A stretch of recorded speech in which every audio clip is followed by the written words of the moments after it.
My brother's sudden death has led to a lot of reflection around, I don't, if I suddenly died, what regrets would I have?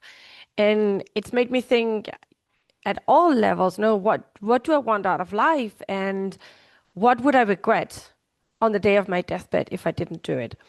And it's something that there's a book, I think I've heard about it, but yeah, I've never actually bought it, but I've heard several times people referring to this book that someone wrote that had been working in a hospice for a long time, that what people always regretted was the stuff they hadn't done. So dreams they never pursued, maybe traveling somewhere. And especially what they regretted was, you know, lost time spent with family, loved ones, and so on. And nobody ever seemed to regret that they didn't work enough. That did not seem to be one of the regrets. And I really want for myself, and I'm going to take you through how I see it and how I do it, because I don't want any of you to live in a way that when you suddenly have to retire or maybe you reach your deathbed and you look back and you're like, what the hell did I do? Why didn't I pursue this? Why didn't I do this? Why did I let that dream be killed?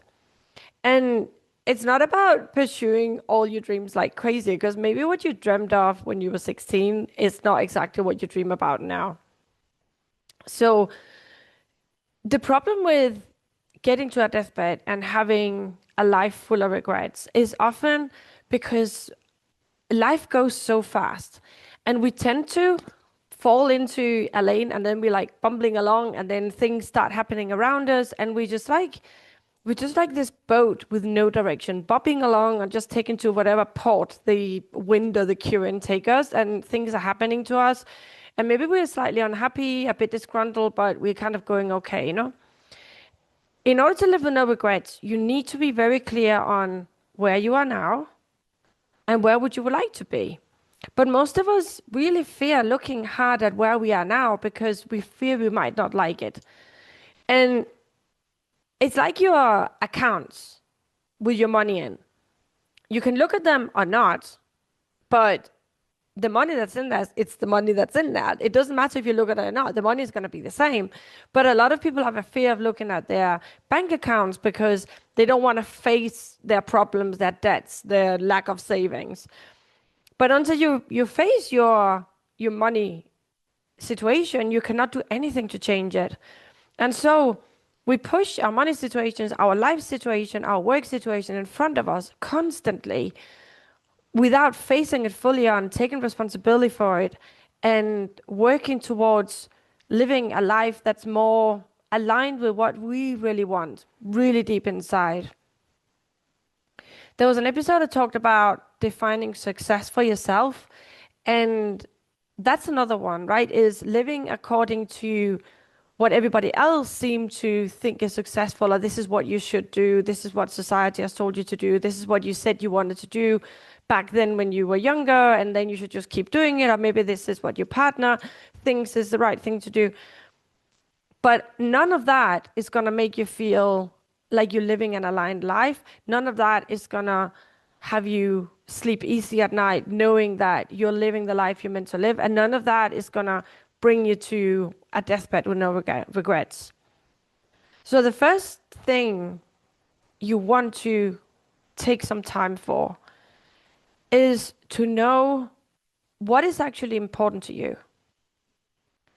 Making a list of priorities that are important to you, but really feeling into it and really noticing if this is coming from, this is what I should be doing, this is what success should look like. So my priorities should be these.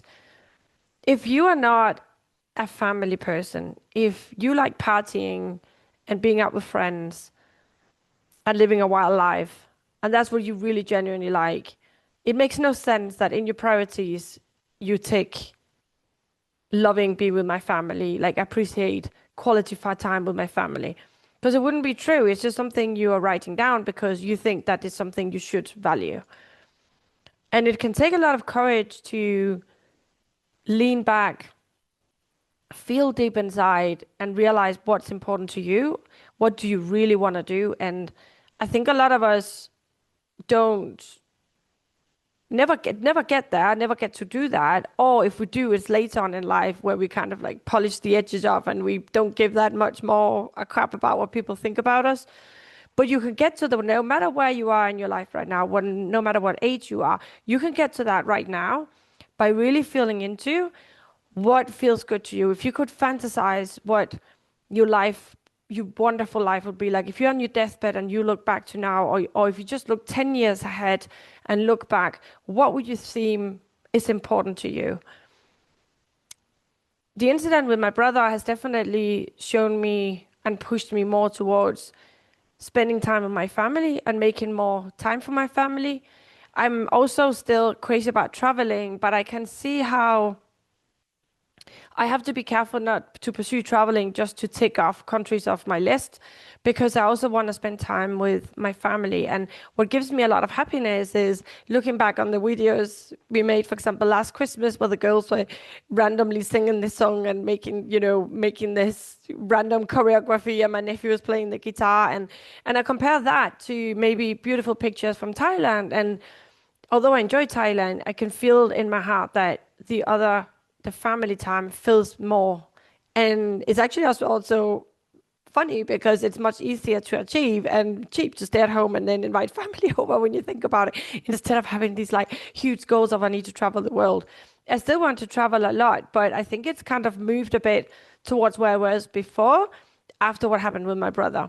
And that's important as well. Just because you had goals a year, 5 years ago, it doesn't mean that now you can't move the goalpost, because we always change. We're changing along the way, right? So make sure you really feel into what your priorities are in life, what you think is important to you. And one thing to do this is, one way that I've been doing it is looking at, where am I putting my money? Where do I want to put my money? Because if given a choice, if I can use 10% on this, 20% on this, and so on and so on, what do you want to spend my money on? And I suddenly realized, actually, I do want to spend more time on being with my family and sacrificing my time and my money on being more with my family. And it came as a bit as a surprise to me. But that was one way of seeing it, is like, where am I putting my money? And next is like, where do I want to put my time? So those are the two really important things you can look at, like your priorities. And I'm talking now about general life. And in the veterinary clinic, it's the same. If you feel which I think happens to a lot of us, we kind of fall into this job and then we just stay there, and then we kind of follow the whatever positions open or whatever's easiest, that's closest to us. And then we maybe never pursue that dream we always had. One of my dreams was, first it was working with horses, but then I saw a bit of the horse world when I was in vet school, and then I decided, okay, no, that's not for me. And then I really wanted to work with cats, but then I never had a clinic close to me that was logistically, I just never came across a clinic that only had cats. And I think if logistically and everything else fell into place, probably would be something I would look into. But right now, with the situation I'm in, and financially and practically and everything, the place I am right now, where I work emergencies for every small animal, is just best for me right now, and it works out for me. But I have to weigh up the pros and cons of that. Like, what I constantly weigh it up, and I constantly see, okay, what's a priority for me now? What do I like? What do I not like? I just don't sit in the situation and get all comfy and mold myself to part of the furniture. I want to keep challenging myself and make sure I am living aligned with what I really want. So I'd not in 5 years' time look back and think, oh my God, what a waste of time. I could really have changed before. So in the veterinary clinic, feel as well, if your dream is always to do surgery, or your dream is always to become more of a holistic vet, or your dream is always whatever it was, if you have not pursued that dream, it'll be a good idea to look at, why are you not? Like, where are you? First of all, look at, where are you actually? What are you doing right now? What is your day-to-day in the clinic? What do you spend a lot of time on? And compared to what your priorities would be, as ideal, if you could. If somebody said, what would be your dream job as a vet? And once we've looked at the priorities kind of big scheme, we can then look at, what did I actually spend time on in my day-to-day life? What did I spend time on last week? What did I spend most time on? And then you compare it to what are actually my priorities. And a lot of us will end up looking at, well, we spent 80% of our work life working, and that was not even on priorities list. So you can find the disalignment there between what did you really want to do and what are you actually doing. And it's just good to check up on it. Actually, my priorities are all these, but of that, I only did 90% of what I did last week had nothing to do with my priorities or was not getting me closer to my goals in my priorities. Once you have a picture, and this is the most important and the most painful bit, is to maybe realize you're not where you want to be. Just as people that have maybe been ignoring their bills for a long time and don't want to look at their bank accounts, it can be really painful to open up your bank accounts and open up those bills and realize how much debt you're in. But until you do it, you can't make any changes. You cannot change anything if you don't know where you are now. It's like being overweight and you want to lose weight. Well, surely you need to know your base weight now and your measurements. So if you start out on a weight loss journey, then you have something to compare it to, right? Just like with everything else, like a disease, if you have an infection, you measure the white blood cells, and to know if the infection is going away, you have to see if they go down. Like, you need a baseline, and you need that for your life as well. And checking in on your life over and over again, that's a never-ending job. It's something you want to keep doing every X amount of time. For me, I love doing it with Bruce when we are either driving, so on some road trips, or just when we're traveling. It just gives me such a good perspective when I go away to look back and see what are we actually doing with our life. Where are we going with this? We have 2 houses now. Is that what we really want? Do you want to keep them both? And we look at where our money is going and how much time we're spending on these houses. And once you have a clear picture of where you are and how much out of alignment you are with what actually your priorities are and what you want to do and what you want to keep doing or not doing, so you don't have any regrets at the end of your life, you want to look at the changes you have to make to get there.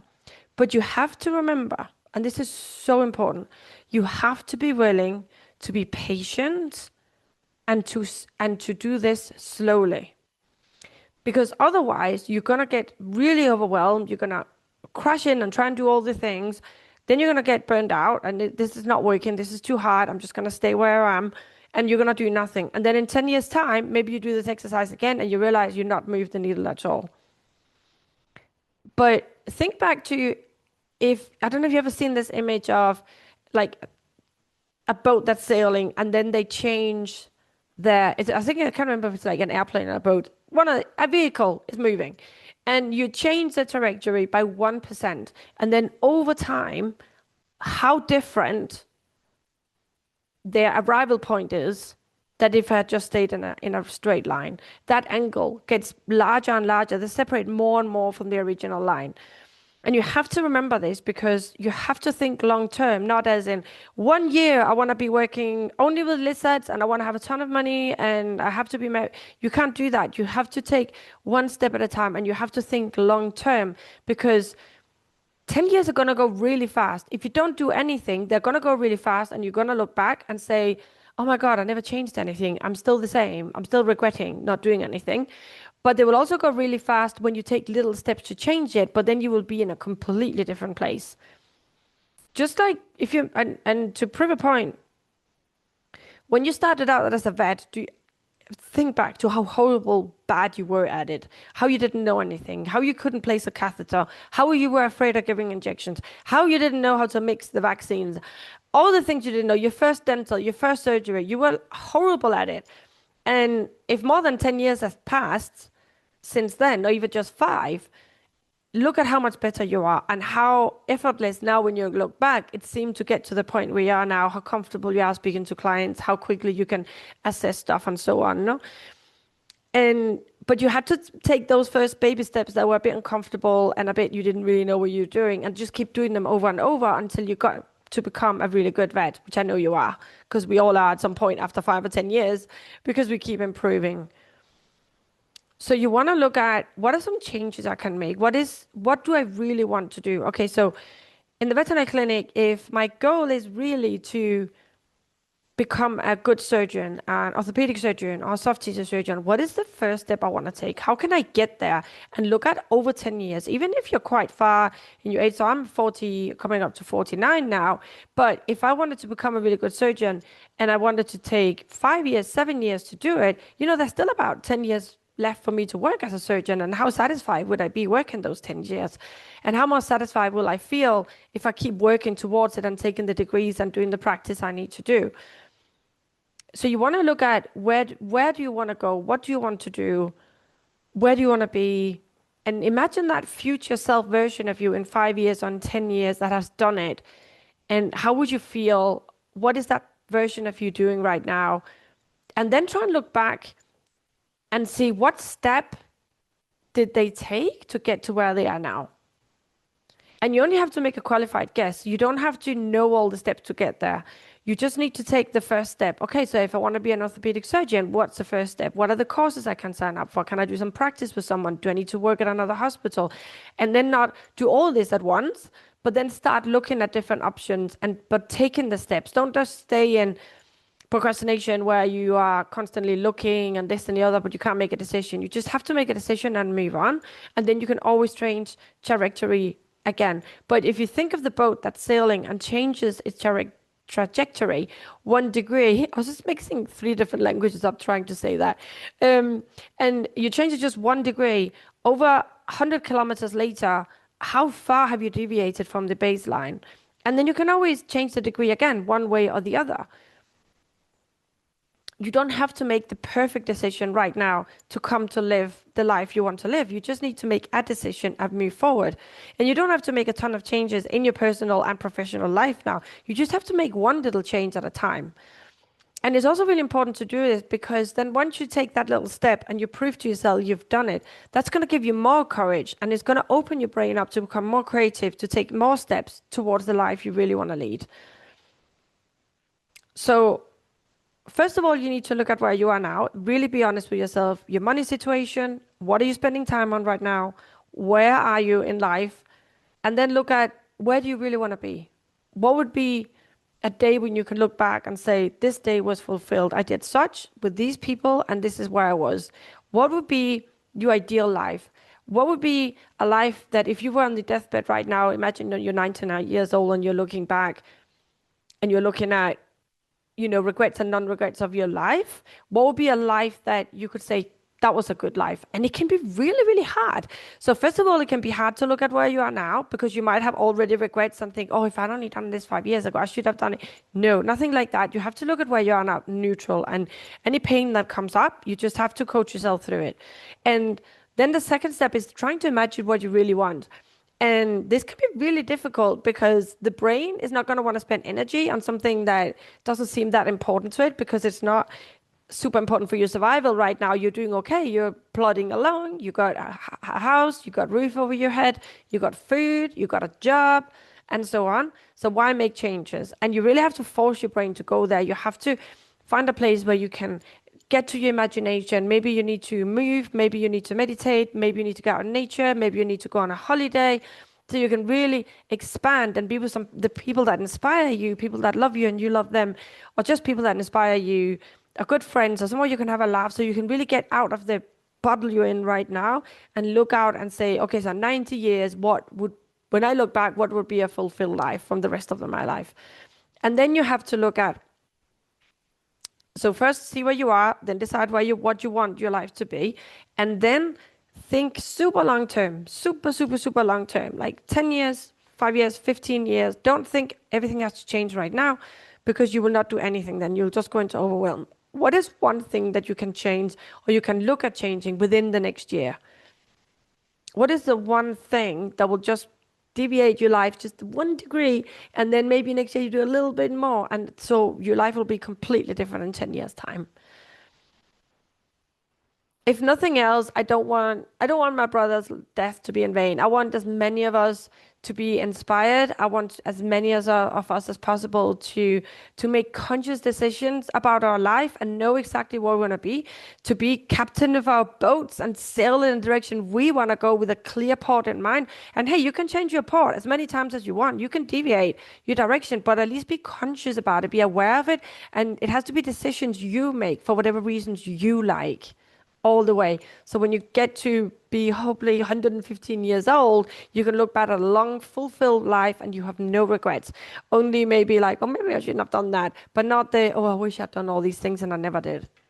All right. I hope this inspired you. I would love for you to reach out and tell me what maybe your regrets would be and what right now and what changes you think you should make right now to change anything in your life. And if you have any questions or you need coaching on this, you can reach out to me. I'm still offering free coaching sessions for anybody who wants to do this, to have like a perspective, get like a blueprint of your life.